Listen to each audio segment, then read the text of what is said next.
এবার গাড়ির সাথে মিলাই দেখি চ্যাসিস নাম্বারটা ঠিক আছে কিনা। আসে ওপার দিয়ে আসলে মনে হয় ভালো হয়, ওপাশে সিটের উপর দিয়ে ধরলে মনে হয় ভালো হয়। আচ্ছা, সব গাড়িতে চ্যাসিস নাম্বার সেম জায়গাতে থাকে না।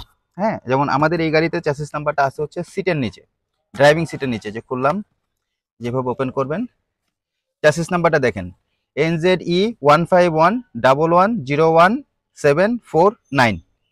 ঠিক আছে, আসেন এবার আমরা পেপারসে দেখি। দেখেন চ্যাসিস নাম্বার কি, NZE 151110174 9। আচ্ছা, এখানেও তাই, NZE 151110174 9। ওকে, এখানেও তাই, NZE 151110174 9। এবার আসেন ইঞ্জিন নাম্বারের ব্যাপার। ইঞ্জিন নাম্বার যদি ম্যাচ নাও করে, আপনি কিন্তু গাড়িটা নিতে পারেন, ইউ ক্যান ম্যানেজ, এটা আপনি ইঞ্জিন নাম্বার আপডেট করে ফেলতে পারবেন।